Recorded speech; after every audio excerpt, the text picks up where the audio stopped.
I want to welcome everyone. The way the event is going, it looks like some people planned a coup of some sort. Because when I got in and all the talk that was going on, I didn't know that this was going to be about me by any stretch of imagination. I thought we're just going to come here. I have a friend who's visiting, and is a bundle of wisdom. And I thought I would just use this, mentoring platform to uh, give him an opportunity to be a blessing to us. So, firstly, I want to say thank you for all the good words that have been spoken about me. But I would say also that the mentoring platform which I'm trying to build is not necessarily going to be mainly about me. It's going to be about the people who will benefit from it, and using my network to be able to, just empower leaders, especially people that God is already giving voices in their industries. And how can we enable your voice to be an enduring voice, not a flash in the pan? How can we enable your voice to be a global voice, not a local one? How can we enable your voice to also be a faith-filled voice, not a void, uh, you know, voice that the devil can hijack at any given point in time? Because we've seen many people that God has given opportunities, platforms, influence and big voices, but they lose their way along the line. Either the devil hijacks their voice, steals their testimony, so that they are not able to stand tall and talk like they should, or they just veer off and miss their way one way or the other. We've seen people who actually started out well with a sense of direction and faith, but at the end of the day, when influence comes, when affluence comes, influence and affluence sometimes can be a bad combination, but they go hand in hand anyway, because they easily can hijack good intentions and can destroy foundations if care is not taken. And all of us need some kind of network, and then some kind of voice of reasoning in our lives that can keep empowering us and helping us to shape perspective and gain perspective. I've been purely a product of mentoring, and that's why the only way I can really be fulfilled is to have, uh, you know, this kind of platform that seek to, mentor and speak into other people's lives and create opportunities that are beyond me, uh, to for people whom I believe that God is giving a measure of influence, and God is amplifying their voice. Um, so I want to appreciate the guys who sponsored this and put this together. There's some of them are in a particular mentoring cohort that have been with me for a bit. Um, I'm starting a second cohort, and then now I just finished an online platform, which, like I was telling, who was I telling? Is it Neo Tile? Some of them are online, here, uh, thanks to the Jackpot syndrome and migration. And a lot of them now keep their families, including you people here, keep families abroad, but yet do business in Nigeria. And it has come with attendant implications that we're managing. And that's another reason why we need to exchange notes from time to time, so that we can keep, things moving well. So I want to appreciate all the people who sponsored this and put this together, for the good effort that were put into it. I am believing that we're going to be able to do this a lot more. Um, and like I said, if you also, there's a QR code. If you scan the QR code before you go, you can give some feedback and some input into the mentoring platform that I'm building. And for those of us that will have your details, we'll invite you to engage online, and then there could be subsequent engagements like this, both with me and people within my network. All right. I just want us to move straight into an engaging session. Um, uh, uh, the man that we have with us tonight, I met him for the first time about 20 years ago. He didn't remember, but I had to remind him. 20 years ago, um, uh, May of 20, 2005, at Jesus House, London, uh, my my big brother and friend, Pastor Agu Iruku, was hosting his annual men's conference, Mandate Men's Conference, and Ken was invited to speak. That was the first time I actually saw and, got, somehow close to Ken, like in proximity, physical proximity, because we were all hanging around after, just talking and all that. And that was it. I just knew him then as a big investment banker who's done, business around the world. And at the time, 20 years ago, I think, I can't remember what he was doing then, but he's always been somebody who serves on different boards. And we're interacting this morning, and I realized the number of boards that he also still serves in here in Nigeria and in Africa. Um, Later this week, he has board meetings in Accra, and then he's back to also have some board meetings here. Some of uh, uh, some of the big businesses around here that are funded from abroad, he happens to chair some of those boards or just work with them and mentor them. And it's such a privilege to have him here. He's a man of faith, an enduring faith of about 50 years of following Jesus. Um, he has seen big money. He's helped people structure big deals, and he has also helped people get their heads screwed on properly. Uh, People who come under his influence and ask him uh, for help one way or the other, especially in putting their lives together. And he has a testimony of enduring faith, which is what endears him to me. And I hope we're going to be able to take advantage of the time we will have with him in the next hour or so. So please make welcome Ken Costa. Thank you very much. Thank you. Again, I want to welcome everyone and folks joining us online. Please stay with us and hoping that when we start to ask for questions, uh, folks online can also find a way to send their questions in. Before I invite Tayo to moderate the interaction and Q&A, I would want to just start out uh, with my friend and just let's just you know let me ruffle you up a bit. Is that okay? Everything is all right with you. And you were so nice to do those introductions. I didn't want you to stop. It sounded so good. um, but it's a great privilege to be here. And thank you so much for having me. All right.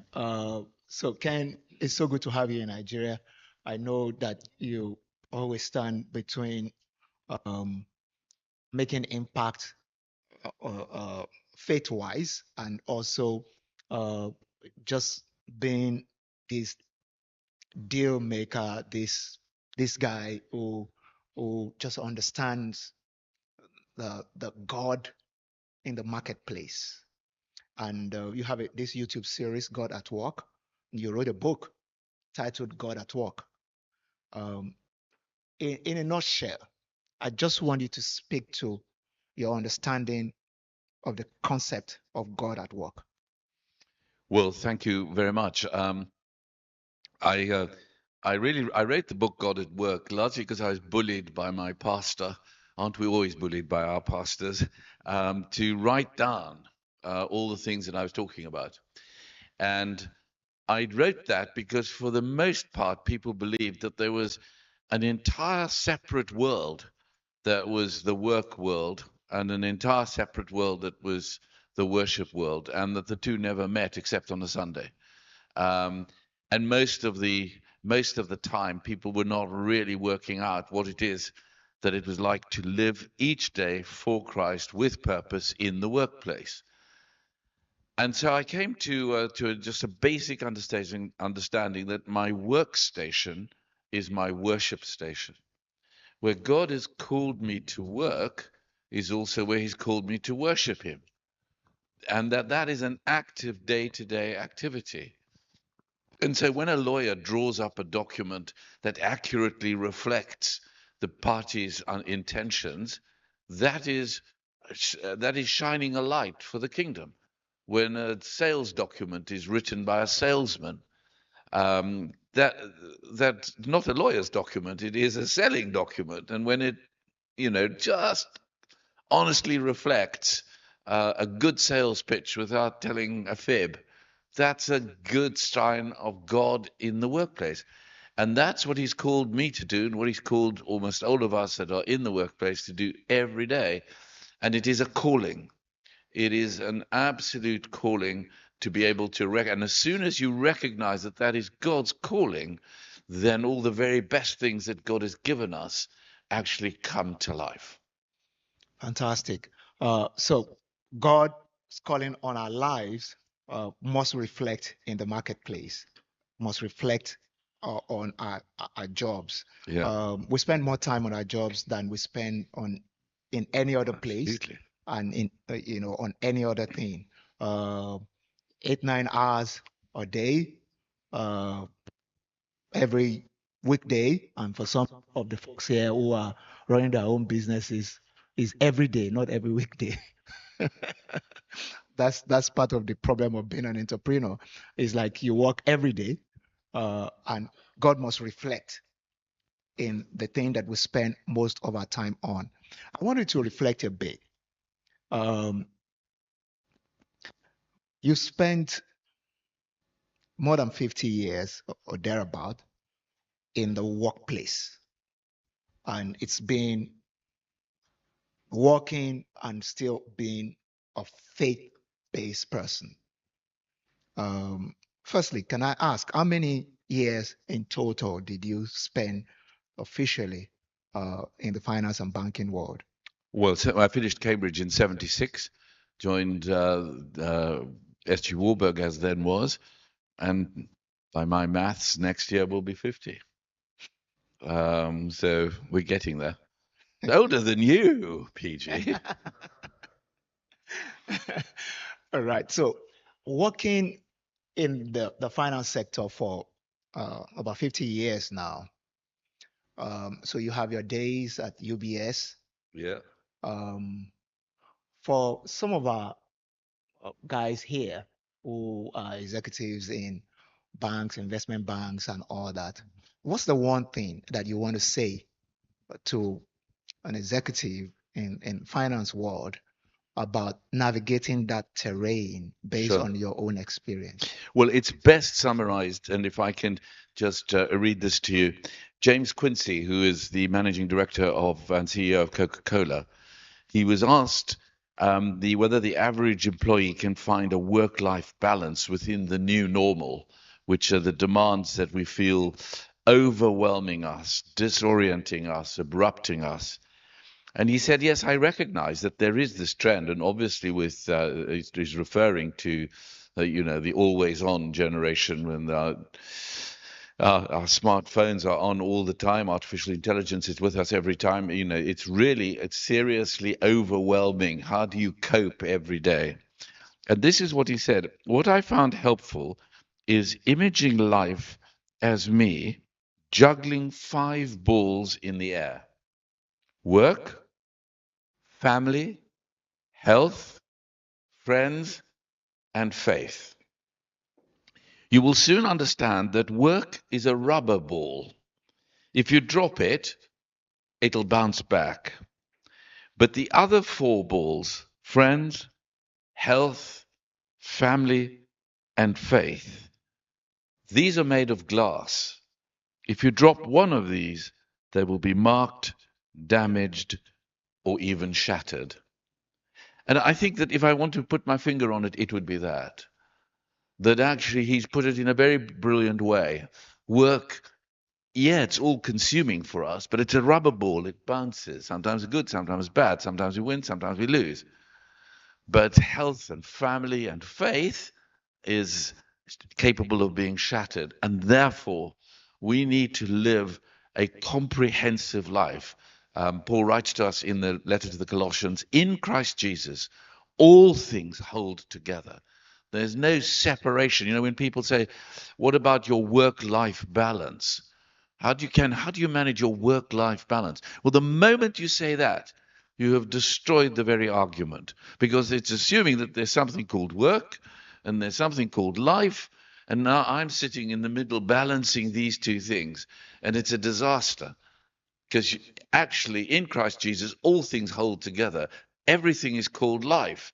Some of it is at work, and some of it is with my family and my friends, and some of it is in relationships and being in churches. So that picture of an integrated work of God in our lives, where nothing is a separate little world, but where we are working hard, we're making money, we're being generous, we're being honest, um, and at the same time we're worshiping in and through that, has been the transforming picture of my life. Thank you for that. I think that's very good, isn't it? Yeah.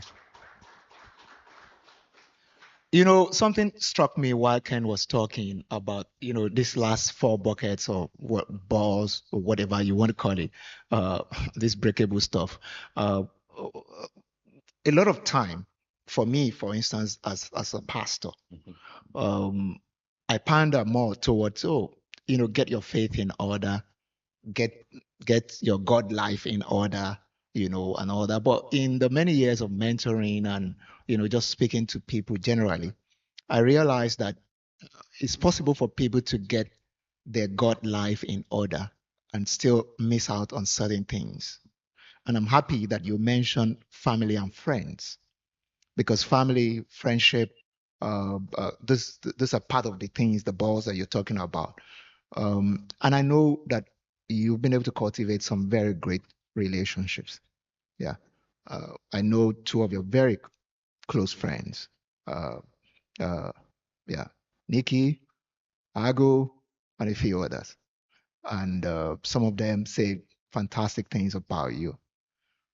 And just interacting with you earlier today, and we're talking about one of your friends, and you telling me what happened when he lost his wife and all that and all this stuff. So just tell me, how do you get to do friendship well with all the stuff you have going on in your life? Well, because I never separated out from being God. I mean, this is the problem for us is that we try and separate things out.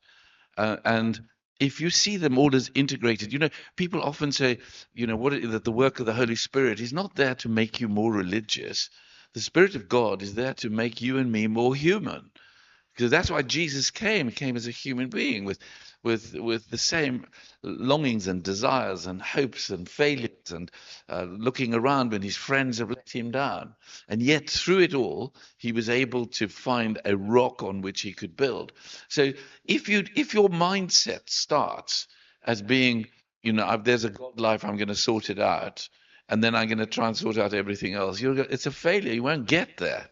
If your mindset is that I am going to live an integrated life, then I want to see what God is doing in your life. So when I look at friendships, one of the great privileges of my life is to be able to look at somebody and say to them, I can see something that you can't see in your life, and I want to help you draw that out. Why? Because I believe that God has put it in you.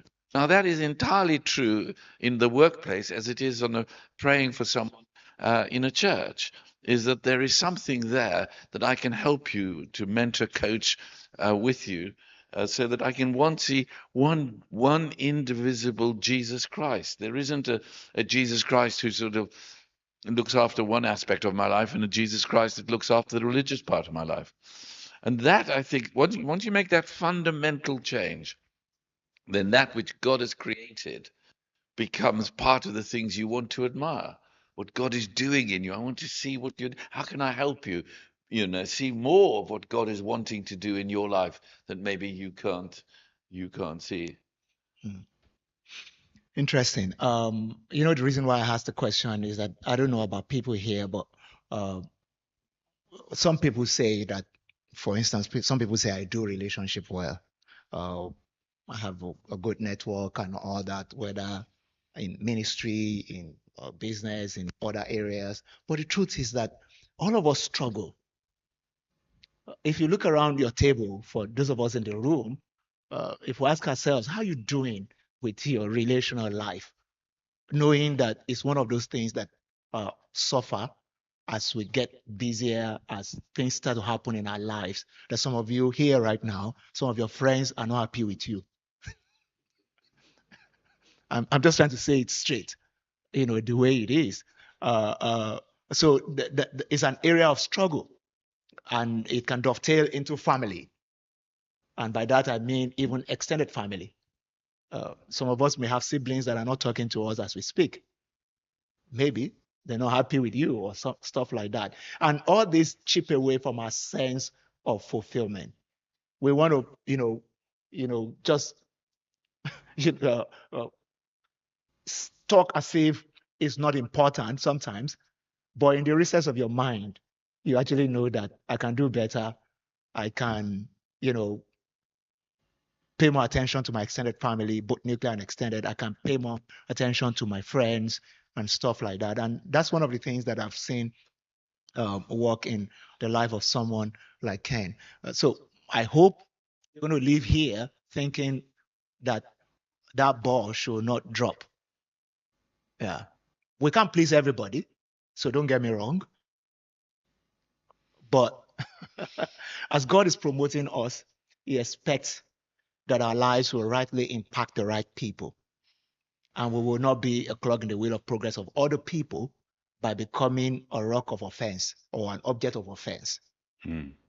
I hope you're getting what I'm saying. I don't know why I'm stressing this. I just felt like stressing it for maybe another 30 seconds, which is that um, it's not good for God, for some people to look at our progress and say to themselves, if this is what progress means, I don't want it because this person has been promoted out of, all the God-given connections that should impact other people's lives and lift them up. So it's important that we're careful about how we navigate that space. Um, Tara is going to come. The plan we have is to segment some of the questions and interactions so that it can be broad based. Before he does that, can I just add one thing? I asked a friend of mine who wrote one of the great commentaries on John's Gospel, and I said to him, "Can you tell me in one word, what's the most important word that you think in John's Gospel?" And to my surprise, I mean, he's a professor at Cambridge, and he said, "Oh, that's easy, and it's the word friend." When Jesus says, you're no longer servants, I call you friends. And if you see in someone else that they are a friend because they're created by God, even though you might not like them very much, try and find something that you can say positively about that person, and you'll be amazed as to how the relationship changes. Fantastic. Please appreciate Ken for that. That's really good. Yeah. I think all of us can look into some people's lives, even some people that we don't like, and still remember something good about them that can make us want to reconnect, especially if God is tugging at our hearts to do so. Just remembering, oh, this person is actually a good person because they do this well, and yeah, that's part of why we're saved. Yeah. All right. As time will come, I don't want us to miss out on this one way or the other. Ken, this is your latest book. Yep. It's titled The $100 Trillion Wealth Transfer: How the Handover from Boomers to Gen Zs Will Revolutionize Capitalism. First is that I want to recommend that all of us get this book. It's on Amazon and its other materials. But there's something you've been sharing lately about this wealth transfer. And I've seen some of your posts on it, as in uh, the quote unquote the dichotomy between wealth transfer and wisdom transfer, and what may be missing in, along the line. We are in a situation now where some of the folks here, some of them have kids already who are out of college, and some of them are already threatening that their kids are going to be earning more than them. I have a couple of friends whose kids are already earning more than them. Like I shared, I was preaching in our London church last Sunday, and I was talking about the conversation that I had in Canada with a friend of mine the week before, who was just talking about a mutual friend who used to be a CFO of a company here in Lagos, and then relocated to Canada. And then she got a job, and she was fortunate to get a director level job in Canada. Although she didn't have Canadian experience, she did the certifications and they got a director level job. So this director level job maybe is giving her like, I don't know, 130, 140K a year. And then her son, who's is into IT, tech bro, that young man with a few certifications here and there, uh, makes close to 200K a year. And the boy, she was complaining because the boy left home. She has a big house in Canada. The boy said, I can afford to get a condo downtown. Moved into a condo downtown and wanted to live a downtown life. And she was so discouraged, unhappy about, why are they giving them so much money? That's what, when I was his age, there was nothing I could have done to earn that kind of money. Nothing. There's no job that except you are stealing or you started a business and it just blew up in no time. She was saying when I was that age, there was nothing at all I could be doing to earn that kind of money. So this resonates with me, and I wanted to say something about it. Yeah. Sure. Well, this is obviously written for a business community, but actually within it, there is a very serious message of how this next generation is viewing the previous generation. And it's very important for us to understand that. It is the single most important management issue that managers find, how to deal with the generation. I'll give you an example. I know you'll laugh. There is a very important law firm in London who advertised for what was called a nanny by the press. They had legal words for it, um, to mentor the Gen Zs in the office because they didn't want to work overtime. They didn't want to work at the weekend. They didn't want to do any sort of critical assessment of their work. They didn't like comments. And the partners didn't know what to do. And so they had hired somebody at a very substantial salary to what I would call nanny the young kids in the law firm, and each one of them was being paid 120,000 already. So I mean, so something is. We have to recognize that there is a very big change that has occurred. Now, just to give you 2 minutes on the book scene that you asked it, you will say, well, Ken, come on. One generation lives and dies, and the next generation takes over. So what's the deal? Well, the deal is that it's never, ever in the history of humankind has such a huge amount of money going to be transferred from one generation to another, partly as a result of the Fed's policy on low interest rates. Asset inflation has gone up in every part of the world. A young generation finds it impossible to buy a house, impossible almost to rent a house. And so, if you think about it, the biggest bank in the US and in the UK that is lending money or making money available to the equity holders of houses for the generation is not Barclays Bank or Bank of America. It's BOMAD, the Bank of Mum and Dad. And the Bank of Mum and Dad have already been helping, subsidizing deposits on houses, rental, college fees. So you're beginning to see this happening. But the difference is that not only is wealth moving over, but this generation has become more empowered than any before, because power is moving into their hands as well, not only because of the wealth, but because they're supremely gifted in technology. so they are able to move tech and are not frightened by it. They are able to through a social media campaign, can wreck a shareholders meeting or fill a football stadium with their favorite friends of some of a musical kind. And they have a very firm agenda. They want to see certain changes happening in the world. And they pretty well are distrustful of a generation that we came from.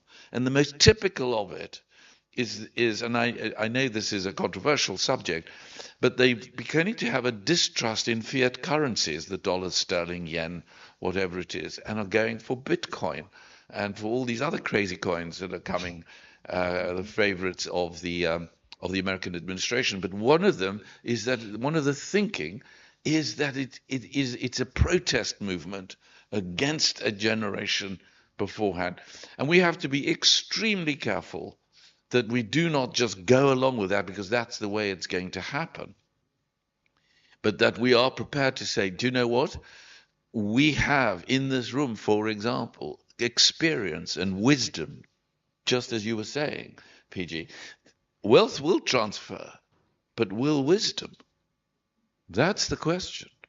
And it will only happen if you are prepared to mentor, to coach, to invest, to help that next generation, and they, on the other hand, are going to not feel so entitled that they don't actually want to learn from those that have gone before. Yeah. So the challenge is out to us.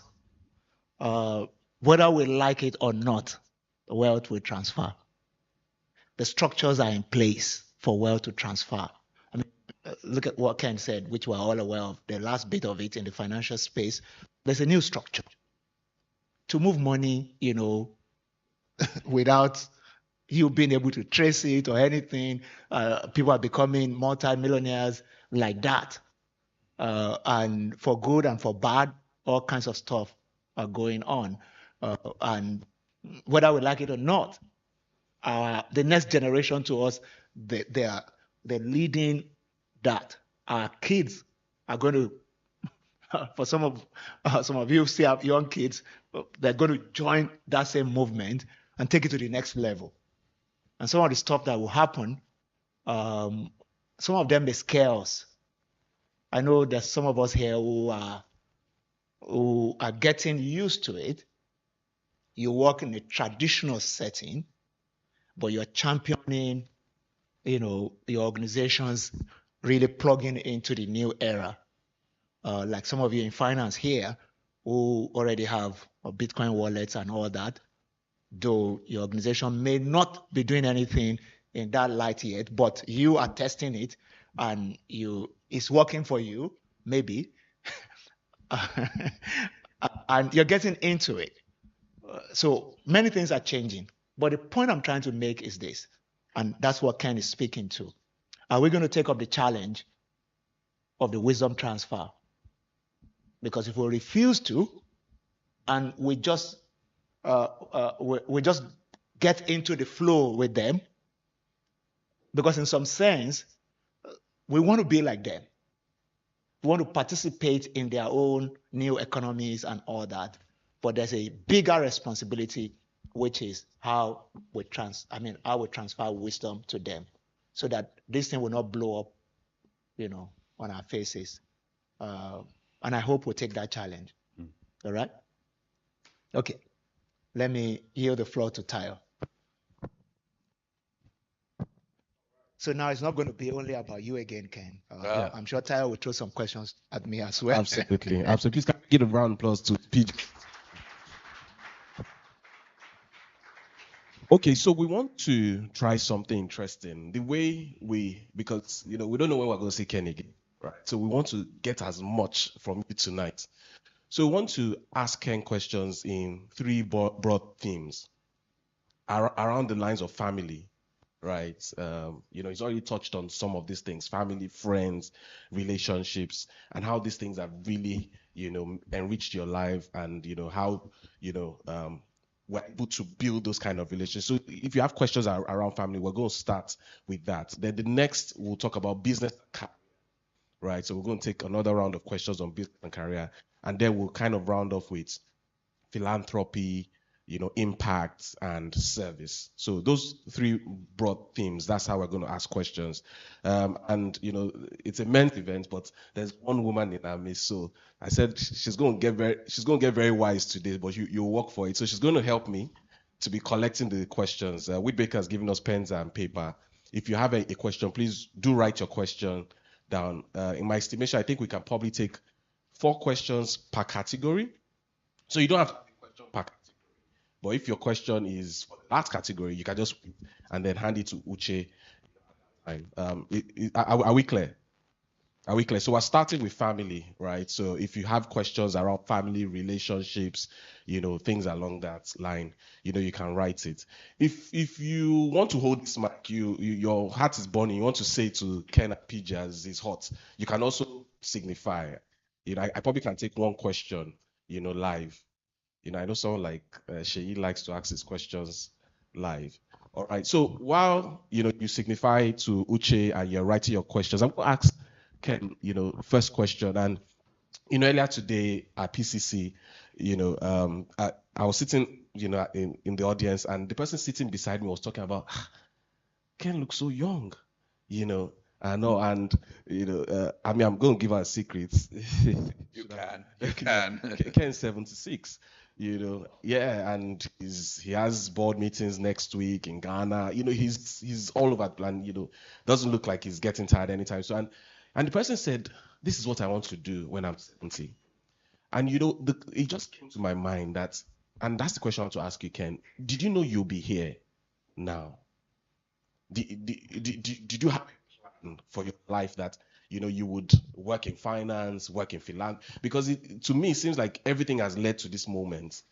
Well, that's a very interesting question. And no, the answer is no, I didn't.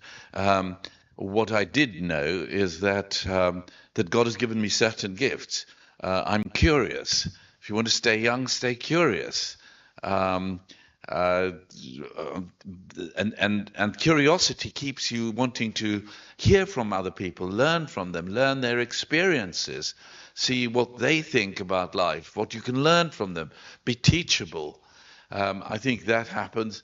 I think also it's a gift from God to be able to work quickly.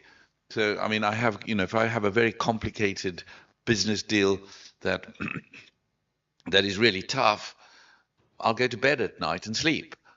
So I won't rehearse at all regularly. I mean, sometimes that one does. But I think it's the peace of God that passes all understanding, that actually God gives us a certain peace. And then there are certain responsibilities. I have to go to the gym. I hate it, but I go. You've got to learn to eat well. My wife is amazingly, and we've got a wonderful family. So we're blessed. And out of the overflow of that blessing, I think God gives one the ability to desire the things that you really want to be. So yes, I would love to be here because I love being with people. I'm energized with people learning and understanding. I won't say what I said earlier this morning, that it was red wine and cigars. Awesome. Okay, so please do give questions. I'm going to kick off the questions with family, right? I mean, when during Ken's introduction, there were a couple companies that Ken's channel. One of those companies is Glorify, which is an app that helps you, meditate, worship, and all of that. And it was interesting to find out that that company was actually is founded by your son. Yep. We go to the question of family. Obviously, having been a mentee of close to 20 years now, I've been able to learn a lot of things, very practical things, to raise my family and have a plan for the family. And every now and then when I interact with him, I get something new and I add to, that plan. Ken, can you share some on the results that we talked about, your wife, your son? You clearly have you a good plan, to structure your family, to raise them, to keep. Can you share some of those tips with us? Well, I'll try to. I mean, I think in the first case, I think all of us need to be very careful in assessing the different gifts that our children have, and not to assume that our children will either do what we want them to do, what we think they should do, but to allow God to do in their lives that which is different. So none of my children want to be bankers, which I'm not surprised about. Who wants to be a banker today?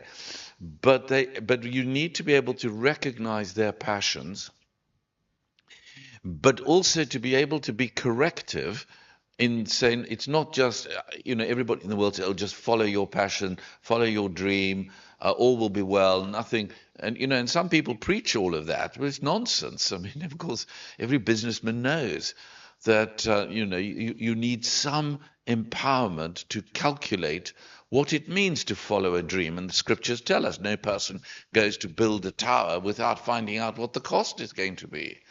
So it's important to dream, and it's important to allow them to dream, but it's equally important to help them understand that dreams come about by hard work that actually require a degree of planning and a degree of understanding of what they're wanting to do. So I think there's that corrective piece within the family.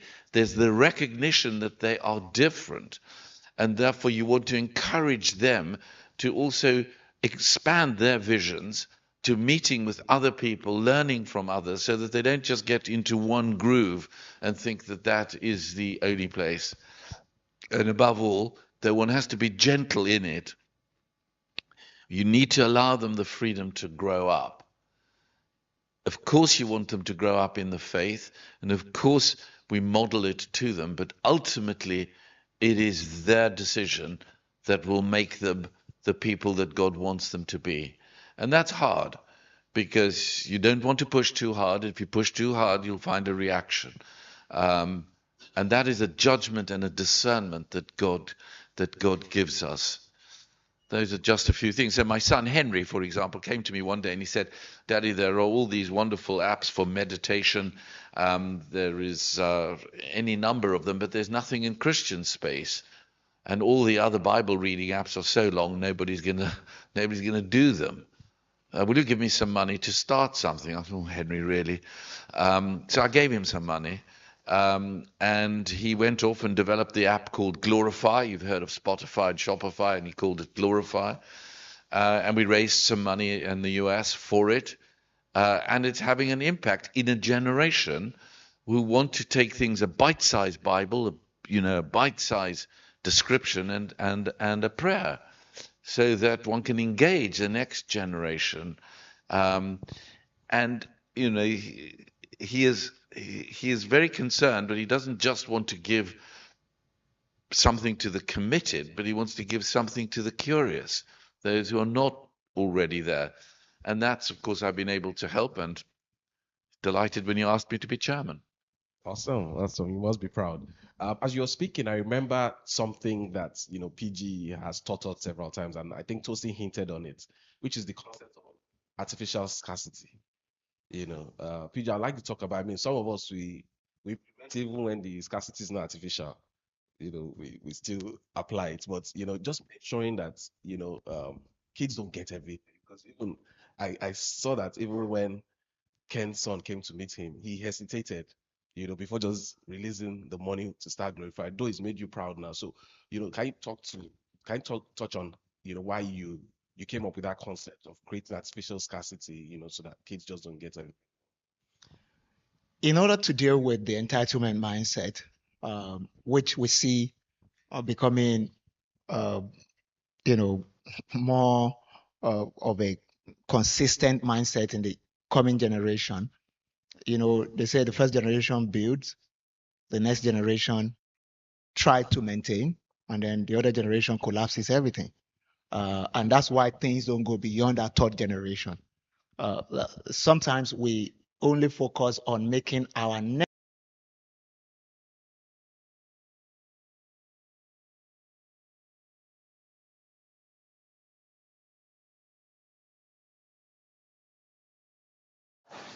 doesn't have this mindset of I'm sitting on everything that I need. If you have never pioneered anything here that is worthwhile, you started almost with nothing, or at least nothing essential, or nothing serious, if I can put it that way. You started with perhaps just the essential. If you're fit at all, you have what you need. Now, how do you build a mindset of the next generation so that they're not going to be an antenna generation or an entitled generation when you are in the midst of plenty? So there's a concept that you can also call it, call it artificial scarcity, you can call it hunger in paradise. How can you make paradise and hunger? You understand what I'm saying? Paradise is supposed to be a place where everything is provided. Yeah. It's like you are in an all-inclusive luxury vacation. Some of us here like to do all-inclusive boat cruises, where if you don't have self-control, you'll be, if you don't have self-control, you will overeat every day, you will break all your rules, because everything will be paid for. I mean, the first time I was in a space where I wanted to have breakfast, and I had 6 options of where to have breakfast. The first thing I told my wife is that this is not real. This is not real life. So nobody should think that this is real life, where you got the breakfast, or they say, oh, you can go there, you can go there, you can go there, and a different kind of food served. So that's how some of our children, hypothetically or metaphorically, they're growing up in our homes. And if we don't create hunger in paradise, we cannot nurse this consciousness of building things. So that's what I was talking about. I don't know whether it resonates with you. To nurse the consciousness of you have to be a builder, you have to pull yourself up by your bootstrap and all that. It has to be based on some kind of artificial scarcity or some kind of not nursing hunger, even in paradise. Yeah. Absolutely. So however you want to work it out around your own home, the applications will be different here and there, but it's just something that guarantees that you're not going to raise your next generation as just maybe the best you're able to do with them is to raise a maintenance generation or an entitled generation that will run everything down. Some of us here who have worked, seriously all our lives, slaving ourselves. Some of us didn't meet anything. Yeah, first generation abundance. Yeah. Am I saying the truth? Yeah. There are many people here who may fall into that category. First generation living in abundance. So if you're first generation living in abundance, you need to be careful. And don't forget where you're coming from. And don't raise an entitled generation that will squander everything that you have worked for. That's the gist. Yeah. Awesome. Please, can we give him a round of applause? A deep question here, and Ken, how can we keep our children gravitating towards the attractive, and the key word is attractive message of atheism? Atheism. How can we keep our children from gravitating towards, and this person describes it as attractive message of atheism? Atheism. Yeah. Well, well, you should answer that. No, you should answer. You're the expert on atheism. I mean, it's going out of fashion. The long winter of the atheist world growing in the last 100 or so years is beginning to shift, and more our children are beginning to see that there is something, maybe they can't define it, more than the material world.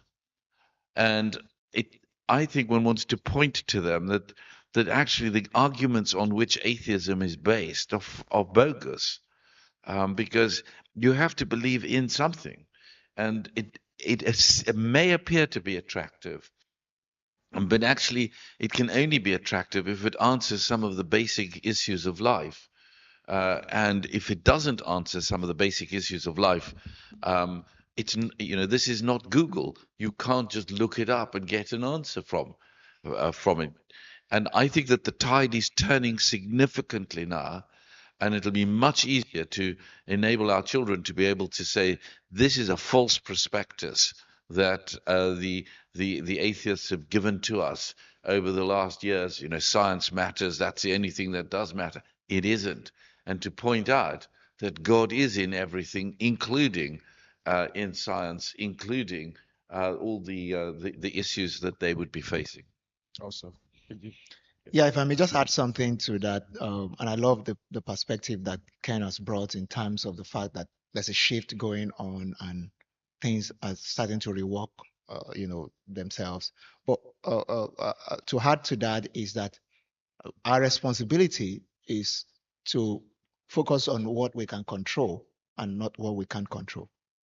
The shifts that will go on in our worlds may be beyond our capacity to control the shift. But the things that we can control, one is that you can control the kind of relationship you build with your children. You can control how you live out your faith to them. Yeah. Such that even in their confusion, they know that that is a good man and is a faith guy. So he's a man of faith, believes in God, and his life is not bad. And it's a good example. So even when their faith, what we call it is deconstruction. The world has a way of deconstructing faith in the heart of young people. So we try to construct, they try to deconstruct. In the process of deconstructing their faith, one of the things that will always happen is that it will seek to impact their relationship with their parents, one way or the other. Because when the parents are rooted in faith and somebody is deconstructing their faith, the person will have to pick them against their parents. Because you have to meet your parents to say, I don't believe in your God. And they know the kind of reaction they will get. So the ease of receiving that deconstruction heavily depends on the kind of relationship you have built with them as well. Because one way or the other, that relationship will mitigate, some of those things and put some caution in place. So rather than coming to maybe confront you and say, I don't believe in your God, they want to ask you some questions. They want to talk to you about what they've heard. And you can use the opportunity to start to shape them. And the only reason why they're doing that and they're not extremely confrontational. See, when the relationship is already broken down, they will be confrontational. Yeah, they will tell you, I don't believe in all that stuff. It doesn't. Does it work for you? Look at how you're living your life. Look at how you're messing things around and all that. I mean, a friend of mine who seemed to be struggling right now. An old friend was telling me a couple of months ago how his son got into college in the U.S. and now they don't talk again.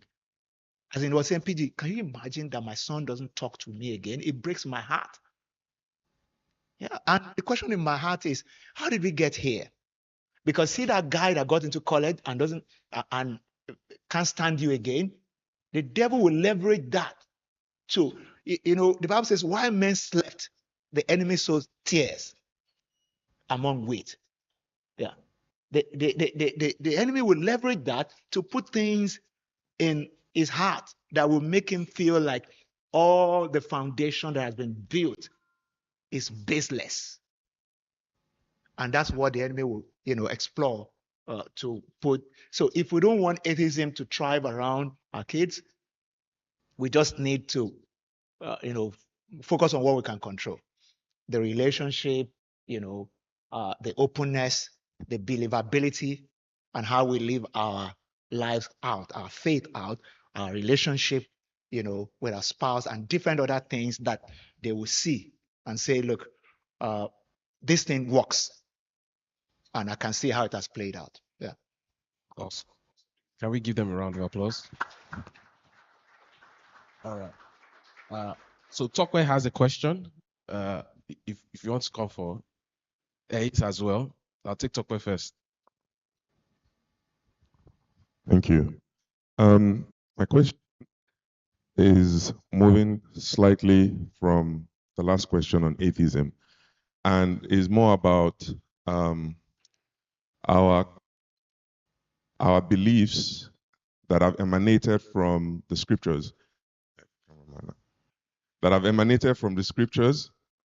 which have shaped our understanding of family, for starters.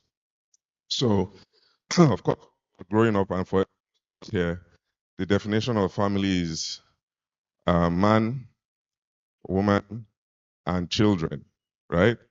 And we're beginning to live in a world where that is becoming, very, very interesting, to put it lightly. So now in some schools, especially for those of us who have family abroad and all of those, you need to find out if it's he, if it's they, all of that is going on. And then, but something happened. I was in the UK with my family this last time.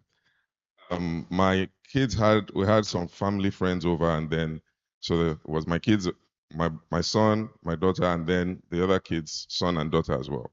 So I went into the kitchen and I saw that the kitchen was in a state. And my default with the way we grew is that most of the time, you tend to send the ladies or the girls more towards those type of things. So it was just natural. I went into the living room where they were all sitting down. I called my daughter, and the other daughter said, Lulu, Tenny, you guys left the kitchen undone. And they both looked at me like, Dad, that's sexist. And, and then I was so shocked in 2 seconds. And I said, okay, everybody just go to the kitchen and go and clean it. And then, but I've been thinking since then that, is it that the way we were brought up in these types of things needs correction, or do we need to try to maintain that? Because it sounds little, but it begins to translate into many other things. And I'm trying to understand where the balance should be. Should we be trying to insist on those our traditional roles of what man does, what a woman does, and, because it's also showing, all this, is equal, is this. I mean, it is becoming quite confusing, and so I try to manage it then, but I'm thinking how to, begin to, which direction should we be going in? Thank you. Okay. Thank you. So which direction should we be going in? Should we hold on to our traditional mindset about this? I think we should be going more kingdom rather than tradition, because the traditions, these young people are busting the bubbles of, the balloons of most of these traditions, and they're saying that, look, this doesn't work. One of the things we're dealing with in our world today is that everything has a name or a concept, and the young people lash on to different concepts. There are things we were dealing with when we were growing up. There was no name for it, so it wasn't a thing to deal with. In fact, it's just in the air, and everybody just keeps quiet. It's like an elephant in the room. Nobody talks about it. I hope you're getting what I'm saying. But now that is now well defined, it has a name, it has, all that, it becomes more difficult to deal with. But what I'll say is that rather than thinking, what is the traditional approach to this and all, we need to start to think of uh, how should we see this in the light of the kingdom of God, and kingdom simply means God's way of doing things. Yeah. How should we see it from that point of view? Because that's the only thing that will last. Yeah. If we go any other route, somewhere along the line, another concept will come. Somebody will spin another name or another nomenclature or whatever you want to call it. Just name it. Things are now becoming more real because there are names for them. But if we focus on kingdom, this is in the I mean, for instance, the Bible says in the kingdom, there's neither neither male nor female, neither this. We're all the same before God. But that does not mean that there's no gender. I don't know if you're getting what I'm saying. So when it comes to roles, for instance, um, running your home, you can want to run it with the way our fathers, did in their own homes. The things that a woman must do, the things that a man must do. We know our world has changed, and it has changed radically. So to insist, for instance, that my wife must do X, Y, Z, if not, she's not a good wife. It depends on the season of life that we're in and the things that she's confronting at this material point in time. If I put her in that, jacket of your wife, and you must deliver on wifing all the time in a certain way and all, it will create a problem. And that's what the younger generation are looking at and saying that if you behave like this, you are sexist. If you behave like this, you are, this, you are that. And we need to be careful about those things. Let me tell you something. One of the easiest ways to help the people out there to deconstruct the faith of the next generation is for us to remain traditional with our belief system. The moment we hold on to those beliefs, then what they will be seeing is that the faith that we profess is not driving our behavior, it's tradition that is driving our behavior. It weakens the foundation of that faith. I mean, we're all men here. If we allow our ego to drive us, that things we'll do and say that our faith will not correlate with it, but tradition will permit it. Am I saying the truth? Uh-huh. So when that happens, how do you then push that faith to the next generation? Because you've pandered to tradition more than what of the faith allows or disallows. So it's very important that we remain kingdom-centric, kingdom-centered in our approach to resolving some of those issues. And then we need to read more to understand some of those concepts. Because my own kids, my daughters who are now young adults, they've told me things that I didn't understand what they were saying. Yeah. And I had to just go and study it. Because there are terminologies that are prevalent now that you may not know anything about, except you are really, out there on their street, not on the general street, but on their own street. And it's important if we're going to do a good job at nurturing them to know the issues that they're dealing with. Yeah. Okay, thank you. So can we give PJ a round of applause? So Ace, you're going to be asking the last question in this family. Your family is business. Okay, so we can move straight into business. I will start with you.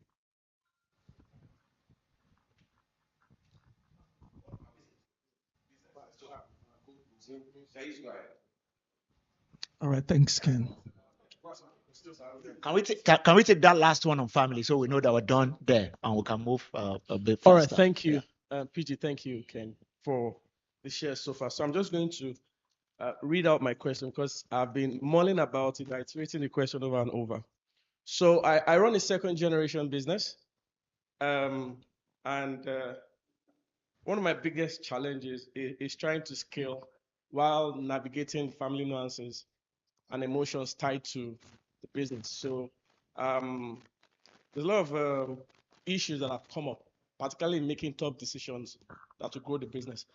From your experience running and advising in this space, do you have any wisdom to share in balancing relationships, taking and making those hard decisions, irrespective of who is offended or not, and how to just ensure that the outcome at the end of the day is positive for everyone? Well, it's a very good question. Yes, I have, because I've spent a very appreciable part of my investment banking career on family businesses. The first and the most difficult issue you have to face is whether it is viable in the generation and whether the business that has been founded by the first generation will survive the second into the third. That is the most difficult of all the decisions. I'll give you an example. A friend of mine owned the best retail department stores in Edinburgh, and the family had been there for 50 years, if not longer. And I was looking at the numbers with him, and I said to him, "You have got to make a serious choice because retail has changed dramatically, and therefore you are keeping a loyalty that over a period of time, loyalty becomes dishonesty. You have to be very careful in being loyal to a tradition, loyal to a family, loyal to a person, that after a while it becomes dishonest. There are one or two very obvious political examples of that in the world at the moment, but I won't go and tell you where they are because you can guess.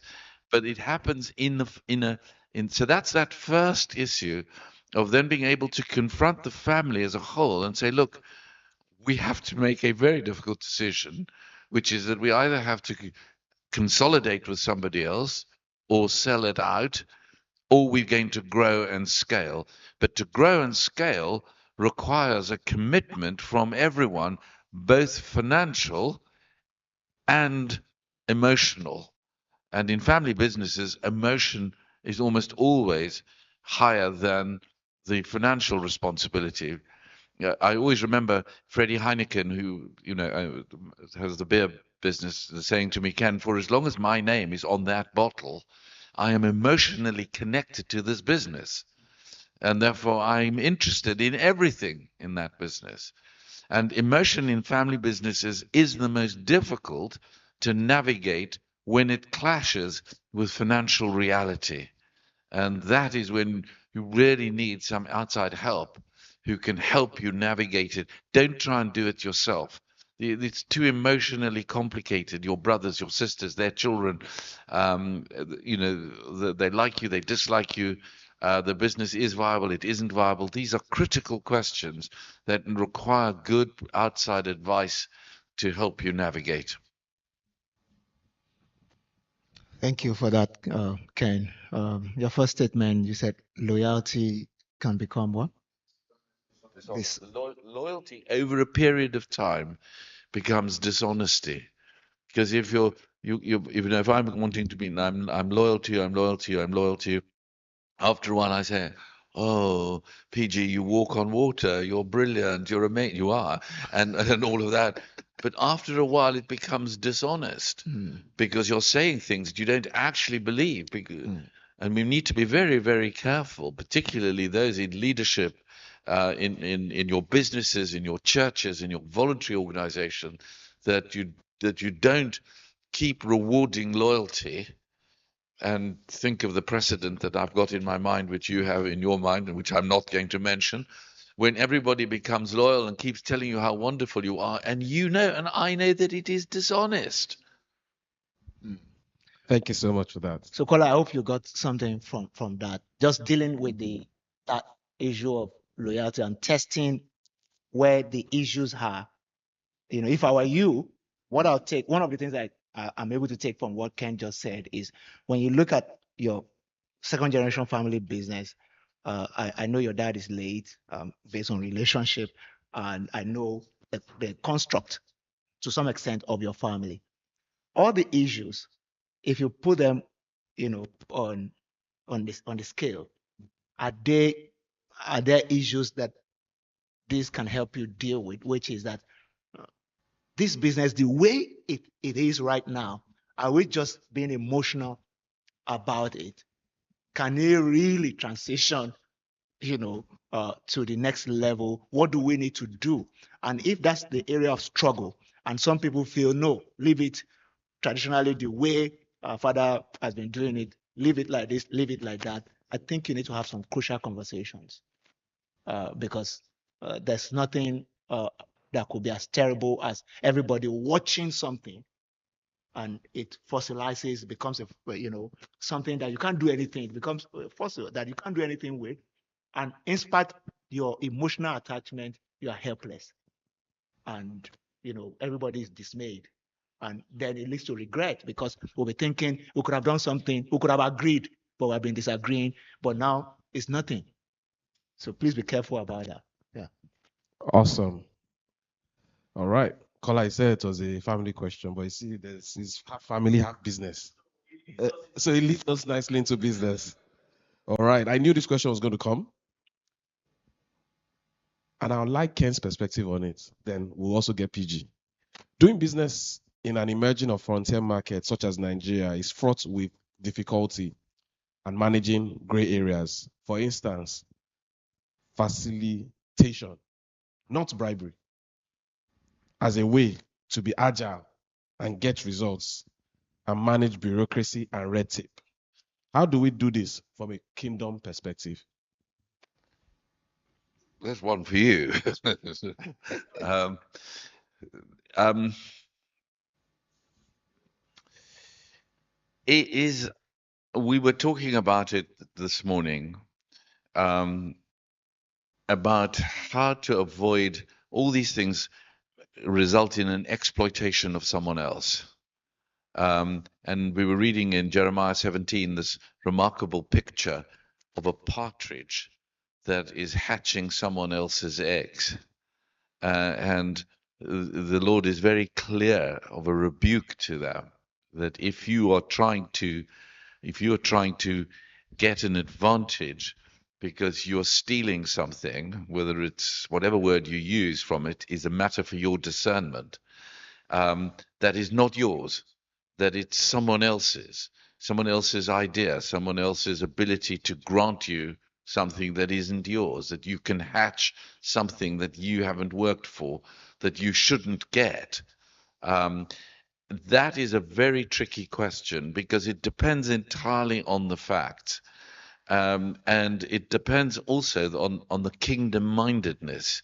I mean, I've seen people who have deliberately said that they will not go along a slippery path, and have been rewarded. I've seen people who have done exactly that and have failed. There isn't a straight answer because I can't tell you, well, if it's 5%, it's all right. If it's 25%, it's not. And it's the nature of the facilitation and the way in which you are expecting others to act against their own consciences or against what they ought to know, even if they're prepared to go that way, to help you achieve an objective.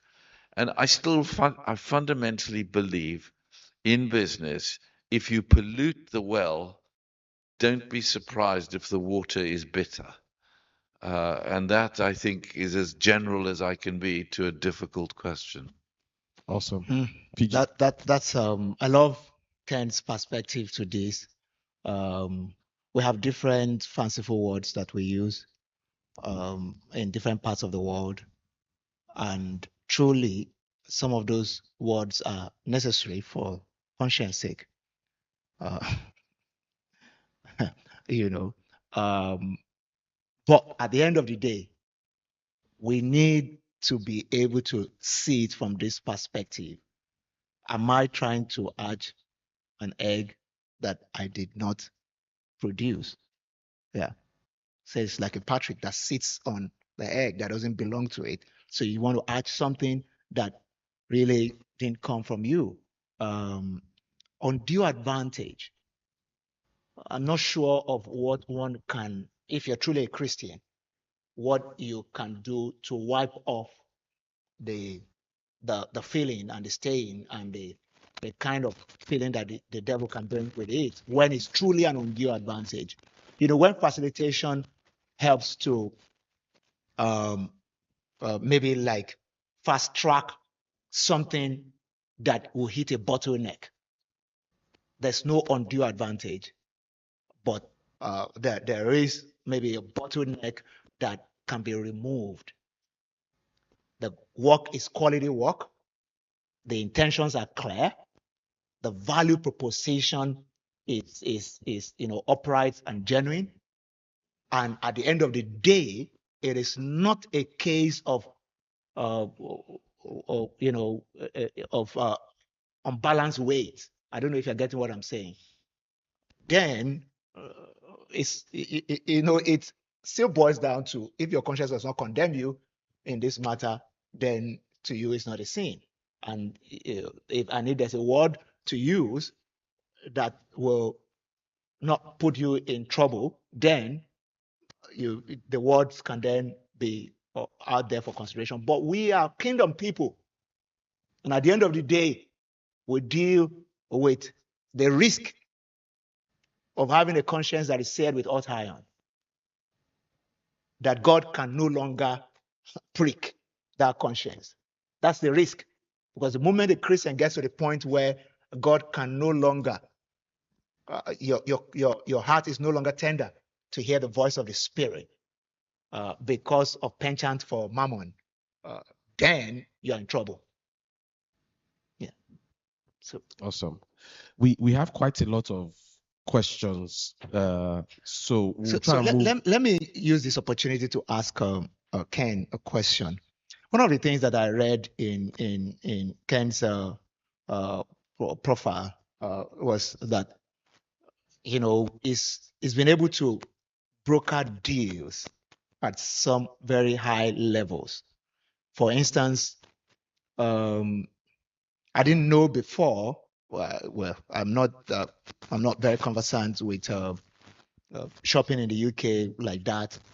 Sometimes people shop for me. I had to go into the stores, but I went into Harrods earlier this year, and that was when it really dawned on me, just walking around Harrods, that it's now owned by the Qataris and all. And then later I read that you brokered that deal, the sale of Harrods to the Qataris.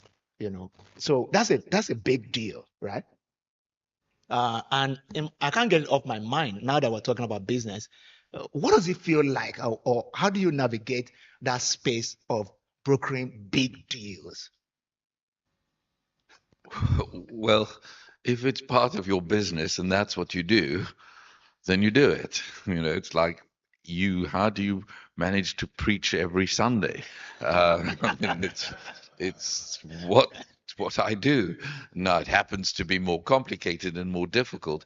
That was particularly difficult, and it's particularly difficult because now we recognize that the person selling it was a horrible predator, and all of that is coming out, which of course we didn't know at the time.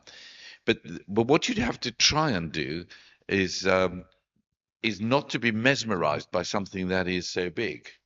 To try and be sure that you're giving good advice and not captivated by the idea that it happens to be this big deal. Because that's the quickest way to, when you lose perspective, as in all these things, that you will not give good advice. And advice is what really matters. Now, that happened to be one of the more complicated things I've ever done, partly because the characters involved were impossible to deal with. So one had to do things very slowly and trying to cross cultures, which is not easy because the values are sometimes very different. So that was difficult, as it happens. But then, there are many of these bigger deals where you do have to recognize that you're actively doing something which because I believe God has given me the skill to do, that you're capable of doing it, and therefore you rely on that, which protects you from actually thinking that, oh, I'm the best kid on the block. Thank you. I'm sure maybe there may be one or two more questions in the regard of deals and stuff like that, but I just felt like throwing that on the table. Yeah, it's always good to it's hear. key not to be mesmerized by the deal. Yeah. Okay, so I'm going to read this question. I'm going to take Ace, Tolu, and Chooks, and that'll be for business. I will take maybe one question on philanthropy because our time is fast spent. Also, I will just throw the question at one person. I will move to the next question. So this one, I think I'll throw it at Ken. How do you manage losing a business you built with a lot of negative and public humiliation to you from your co-founders and then trying to move on to build something else with other people and trusting them? Oh, wow. I don't know the answer to that because it depends on the facts. But the first thing I would say is that is the most difficult of all, which is you have to keep a pure heart towards those people that would have deceived you. Um, because if you don't, actually, um, that bitterness will actually cause much more difficulty in the rest of your life than ever it will in that particular transaction. I had the privilege of being a trustee of the Nelson Mandela Children's Fund, who is one of the great heroes of my life. Meeting him was obviously transforming. But he did say one thing. He said, you know, if you retain bitterness, it's like drinking poison and hoping that the other person dies. And I think that that is the situation because it's very painful. Somebody runs off with something that you've built with, that you've created. They go and do it with somebody who's a competitor or an enemy or whatever it might be. Um, and then there's a whole issue of the legal issues that are involved, and you know whether you should fight them and whether you shouldn't fight them. I'd say two things. One is keep your own heart pure because it may be one thing that's happening, but it could destroy your marriage, your relationships, your family. And the second is be absolutely clear that you test this with somebody that you can trust, that you talk to somebody who is able to understand what you're going through. And that's not your wife. I talked this morning about having an emotional friendship. Can I, who can I have an emotional link with who understands me emotionally? Understands the way I live, the way I tick, the way I deploy my money, and the business practices that I'm involved in. If you find someone like that, you can talk it through. Ken, you said it this morning, and if I had the opportunity, I'd have asked you then, why not your wife? Because you're too close. You know, she's, of course, you will ask your wife, but you can't, it's very difficult to have an emotional relationship with your wife separate from that of the family, of the issues relating to you and the family. I mean, I consult my wife all the time. But in our business world and in our leadership world, you need somebody who is more objective, um, than she can ever be because we are one, we are united, and the other person is able to produce a perspective that I think is different. And I did say choose somebody who's got skin in the game, who trusts you, who's not competitive with you, and is got your back. Awesome. Please, can we give Ken a round of applause? So, Ace, very quickly, your question. Yeah. Thank you. My question goes to Ken. So, and this stems from reading your profile too. So, after enjoying an illustrious career over, say, 3 decades with SG Warburg and UBS, you tried to raise a fund focused on emerging markets, but that didn't go as planned. I'd like to know what exactly were you solving for when you tried to raise that fund? Um, how did you, what would you do differently? And how did you pick yourself out of that, setback? And this question is really because of two reasons. One, eventually down the line, one of the things I like to do is raise a fund. Secondly, I have a senior friend who retires a few months from now, and every time we have this mastermind alliance, we talk about what he should do going forward. He's had a great banking career, and part of the recommendation on the table is put all of this social capital into raising a fund. And as part of that recommendation, we say he asks, what if he fails, right? What if he doesn't succeed? It would be useful to take some nugget from, your response and your experience. Yeah, thank you. Well, thank you for the question. It's a painful question because as I was indicating this morning, it failed, and it was painful then, and it is painful even now when you ask me the question, because none of us like to face a failure. The reason is we simply got the market wrong.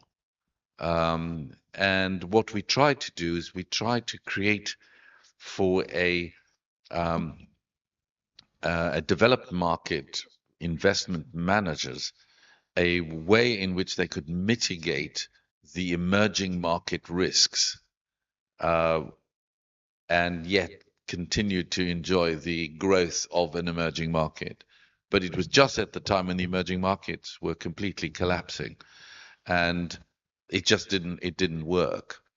And so out of that, as I was mentioning this morning, I learned a few things. One, when failure comes, don't linger over it, because you can't change the outcome. It happened.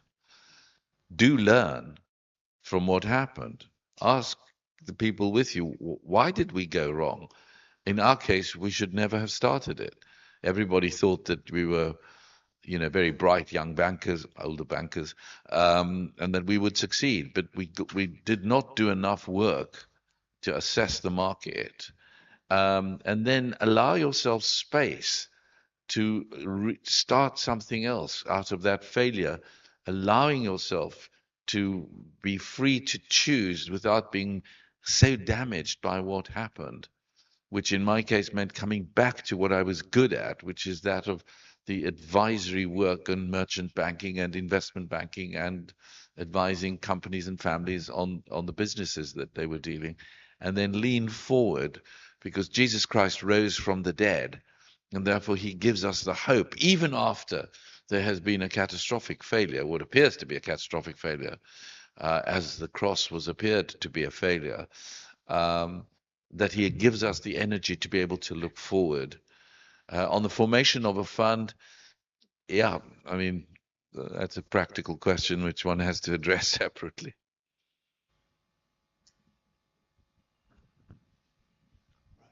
Thank you.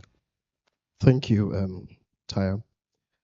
My question will piggyback to the um, matter relating to the engagement of the nanny for the London or for the big law firm, which you spoke about earlier.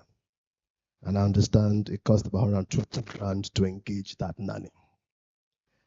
Now, for those of us who are service providers, this is what we deal with on a daily basis, particularly in relation to the Gen Alphas or the Gen Zs. And what do I mean? The type of job I do requires a lot of analytical thinking. Technology, artificial intelligence, etc., enhances or makes me a lot more efficient in service delivery, but not to solely rely on it for service delivery. They're two different things. But this generation solely relies on that technology as their main source of service delivery. And I'll give you an example. I was to deliver a paper some time ago, and I asked one of my junior colleagues, please give me a first draft. And within 30 minutes, he generated that first draft. I thought that was extraordinary. And so I picked it up and I left it for one moment and I was doing other things, thinking I had a very good, and indeed, it looked like a good paper. And then when it was time for me to go and review it, I started reading that document and I was getting really excited about it, almost reading what I was going to say. Then I said, hold on a moment. This looks like my paper. So I went back to my system, my archives. It turned out that I had delivered a similar paper on a related topic elsewhere some time ago. And AI simply shopped round, picked up that paper, put it back in a nice deliverable format, and then gave it back to me. Now, I was livid. Not so much because she had wasted my time, but more because that technology generation is being killed gradually. What I do requires, like I said, analytical thinking, which helps you with advocacy, whether in the boardroom or in the courtroom. But they are being killed when they give you a paper, they can't discuss it, they can't explain it. How do you deal with that generation? Thank you. Well, that is the critical question of our time. There is probably no more critical question because the nature of generative artificial intelligence uh, is going to transform the entire workplace and is already doing so. Um, so we have to come to terms with the changes that are being made, and trying to work out what is going to happen when so many people at entry level, particularly, will start losing their jobs. We'll become more efficient, and we will need to ask ourselves some very basic questions. The first is going to be, how much human input is going to be required for any engagement, and I don't use the word transaction, for any engagement that we have with a client, for those of us who are service providers.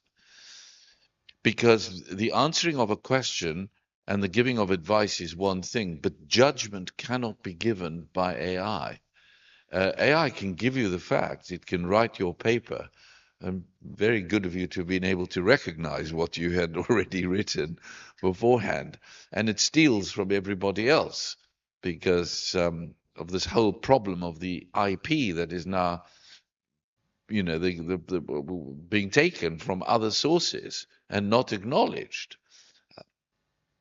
So the first piece I think is that we have to educate all our people, our employees, and our people in the churches as well, as to what is actually happening and how to deal with the growth of artificial intelligence as an efficiency way in a changing world. Secondly, we have to stress the vital importance of human instinct, feeling, intuition, uh, the words I'm looking for, that that will wisdom. Um, help me, PG. What else do we? The empathy, um, which can't be replicated or engineered, and we need to be able to be able to say that that is an important part and encourage the development of those skills symbiotically with what artificial intelligence is able to add to us. You can't separate the one or the other. It isn't going to be old school wisdom and new school technology. It's going to be both. And we have to be careful. I mean, it's over the radio the other day, a person got there and said that they were dealing with spiritual advisors. He said he's got a new spiritual advisor, and the spiritual advisor is on Chat GPT. He gets spiritual advice every day, fresh from Chat GPT, and that's who he is following. Now, who that person is and what the relationship is between, God alone knows, because only God will know. But it's a disaster for your younger colleagues to actually not have the wisdom to be able to say, you can't take spiritual advice from a mass generative information collator who will give you any kind of spiritual advice. So there are certain things that we have to have a new discernment that I don't think we've ever been asked to exercise ever before in the history of humankind. But it's a gift of the Spirit. We always must remember this. Discernment is a gift of the Spirit of God. Its practical application needs to be developed by us and by our teachers and our mentors in the day-to-day applications that we have in the workplace. Thank you so much, Ken. Tolu's experience reminds me of something funny that happened recently. A young CEO that I sort of mentored needed to write to a regulatory body, and she had sent me an email. I said, no, this has to be a letter, right? Write a letter. I'll take a look at it. And essentially, she sent me back an email in PDF. No, dear sir, not like the address, nothing. It was an email in PDF. She just essentially PDF'd an email, and I was just like, what is this? And it just comes to, and I want PG for you to talk about this because this is actually important to us as business leaders. We're here. We know the importance of mentoring. That's why we're here on a Saturday evening to come and learn from you. But do they know? How do we, in the office, it may not be called mentoring, it may be called modeling, right? So how do we mentor and model, this younger generation that may not necessarily know and be willing to come and spend their Saturday evening learning these things? Yeah, I think the challenge is for us to gently point out the gaps. If we will not be too harsh, if we will not be too, if we won't sound like my truth is the most superior truth, because one thing I've learned, for instance, with the younger generation is they query everything and they have a perspective. And if you're trying to insist that your perspective is the gospel truth or the best perspective, you will lose them. Yeah. So we need to build that confidence and trust. The truth is that they know they need to do certain things better, especially when they fail. Look at this young lady you're talking about, CEO running her own stuff. But if the regulatory body should come against her, everything she's trying to do will grind to a halt. And some of them may actually need to face those kind of situations that will humble them, for them to know the necessity of mentoring and learning. But we don't want them to go through that because some of them may not survive it. They don't even have the emotional fortitude to go through some of the stress that you guys have gone through and the things that you have faced in building businesses and all that. So the best thing is for us to keep helping them to recognize the gaps, to recognize the value of wisdom and doing things well the first time. Yeah, because there's value in learning to do things well the first time so that you can minimize your setbacks and discouragements that will come from it. We live in a day where mental health is quite pronounced. And one of the effects of it is that if you're dealing with mental health issues, when you get things wrong consistently, it aggravates it. Yeah. So we need to help them to learn how to get things right the first time, so that they reduce that attendant effect on their mental health. But there are gaps, and we have to keep pointing it to them. But like I said, let's point it to them in a way that will open up their heart and not close it. Okay, thank you so much. Can we give Ken and PJ a round of applause? Okay, Chuk will take the last question on business, and then we move to faith, philanthropy, impact. All right. Good evening, everyone. So as business, Time. Go on. okay. So as business leaders, especially in a capitalist system, we are saddled with the responsibility of churning out profits year on year. Your shareholders or those who have invested in you expect you to keep on growing these profits into the sustainable future. Now, if we take the angle of being faith-based leaders, is there an inflection point where capitalism and the desire to continue to grow can start leading us towards slipping into service to mammon? Do you think there's that point of inflection as faith-based leaders, as pure capitalists. I mean, there's never an end to making money, but that insatiable appetite, does it then begin to conflict with our faith at some point?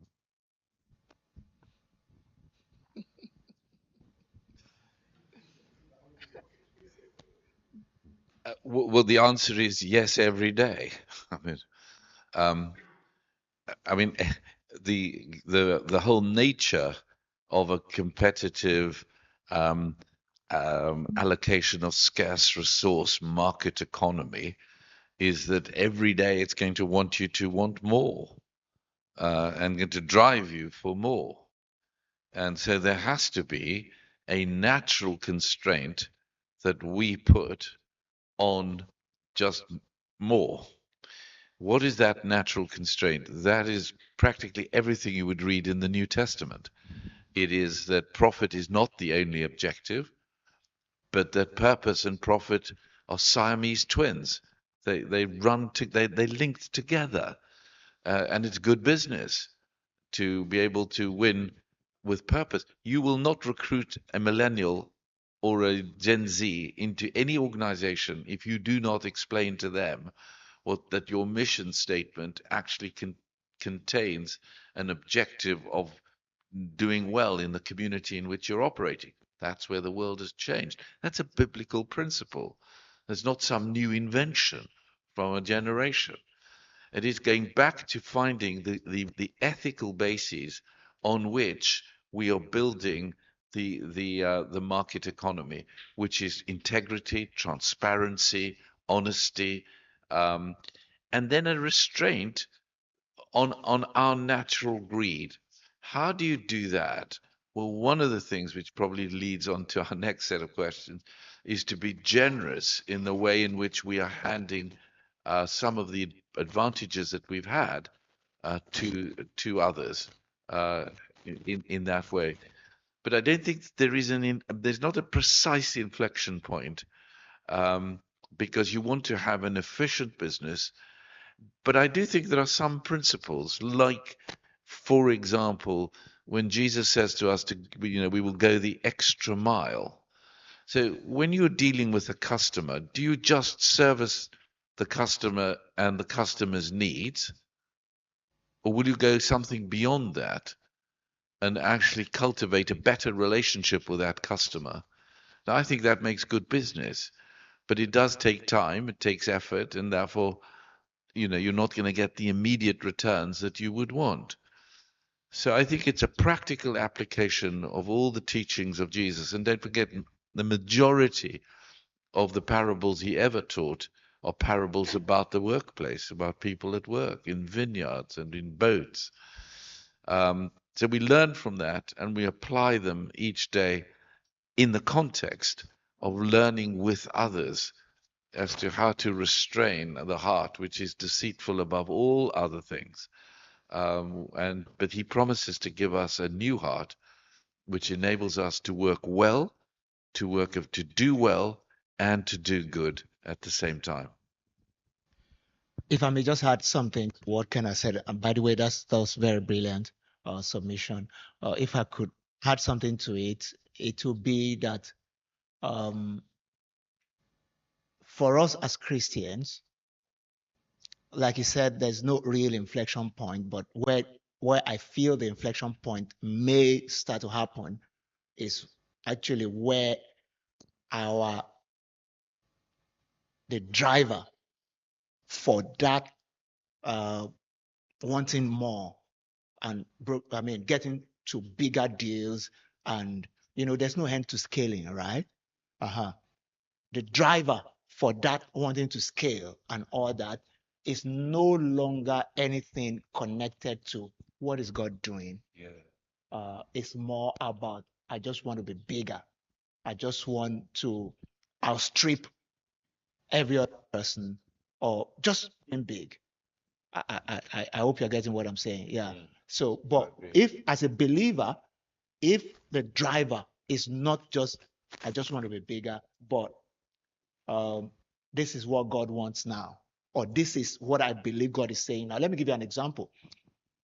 This guy, who at some point was the pastor of the largest church in the world, all the big people around especially the space of church. I've read and gotten a bit of mentoring from them. Your friend Rick, I was still on a call with him last week. Rick Warren, I'm talking about. I followed him since, more than 20 years. But I'm talking about Yonggi Cho in South Korea. Oh, When you read Yonggi Cho's books, when he chronicled how he scaled the church, at every given point, moving from 5,000 to 10,000, there was an encounter. From 10 to 50, there was an encounter. There was something that God told him. There was someone that God sent to him. There was a situation that was a light bulb moment that made him know that maybe this is the next thing that God wants. And then you pray about it. So if you bring that into business, is to say, look, am I just going to scale at this level because this other person has scaled, or this other business is doing this, or it's just what my shareholders want? Or now I know that I'm not going to put my own life on that rigmarole of we're just scaling for whatever reason. What is next thing in God? What is the next thing that God is doing in my industry or in the scope of things around my life? And this scaling or that big thing, how does it connect with that? Because if that is not in place, after a while, we'll get to an end in ourselves, in our personal resources. And because this thing is not connected to God, we won't be able to go back to God. Like the psalmist says that when my heart is overwhelmed, lead me to the rock that is higher than high. Yeah. So when my heart is overwhelmed and this thing is disconnected from the rock that is higher than high, who do I go to? And that's where we become, more like a prey in the hands of the devil. At that point, people, become depressed or different things. They start to yield to, substance, different, just to keep it going, because there's no grace for it, and you're supposed to be a Christian, and you can't stay on substance to keep up with the demands of that level, because it's always a demand that it will place on us, and we need grace to handle that demand. And if God is interested in it, the grace will not be lack. I hope you got something. Yeah. Awesome. So we're just going to take our very final question. Desmond, you do the honors. Thank you. Just looking at both of you there, it looks as if all is well. Because we see you as models. My question is around faith. 76. Do you still have temptations at 76? Because we're coming to 76. As your temptations graduated or has reduced, what is and how are you overcoming them? So Pastor Godman, PG, we also see you as by your name Godman. So we most of us assume, and there are pastors here also. Do you still have temptations, and what are they? And how are you also navigating? David was young when he was anointed. So by David's anointing, we assume that he would be that spiritual. But we knew what the turbulence until he passed. But he ended well.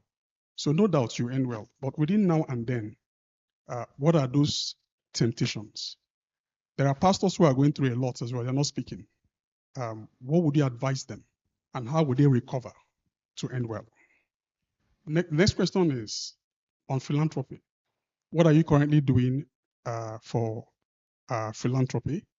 I'm aware that some philanthropists have an underlying tone agenda to it. How does that appeal to you, what you're currently doing? Okay. I'll leave the second question to you, and some of the part of the first question is for both of us. By the way, Tayo, I think since we have a little meal for everybody, because some people are beginning to maybe leave. You don't want the food to waste, so maybe you can tell them to bring it. I know it's meant for networking after, But if we're only going to be networking with angels, the food will win. Perhaps they can start to bring in some of the food. Yeah, so they can just bring it in so that people can nibble on it and have something before they go. All right. So temptations and all that. Well, I think as we grow older and gain influence and all that, and sometimes even gain affluence, I think the temptations don't really kind of stop. They just change, they morph into, more high stake stuff. I don't know if you're getting what I'm saying. Yeah. So there's a level where the temptation is maybe about money, or women, or this or that. For some people, maybe not all, as people grow older, especially men like you and I, the temptation about women kind of maybe dwindle a bit, except the devil is on your case. I said that because I was at a gathering, a network of pastors that I belong to, and we had this network meeting in Europe 2 years ago, and the pastor analyzed the life of David and with the time that he slept with Bathsheba. And David was actually, I think, should be in his late 50s into early 60s. Based on that analysis, I mean, you can put it on ChatGPT, maybe it will be better analysis, I don't know. But don't trust ChatGPT on that. But the point I'm trying to make was that sometimes there are reserved temptations that the devil keep to the high point of where people want to retire so that they will not rest their gray hair in peace, that they will just bring in things that don't appeal to you before. I don't know if you're getting what I'm saying. Yeah. So temptations don't go away. They just change coloration and change quality and the impact. Let me take your mind back to something quickly. If you were the author of temptation and you are not weak in your capacity to manufacture, you will make it based on seasons, time. The portfolio will,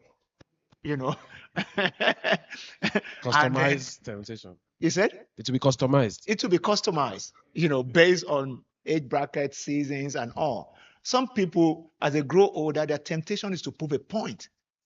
It's not to mess around with women or get on substance, but to prove a point.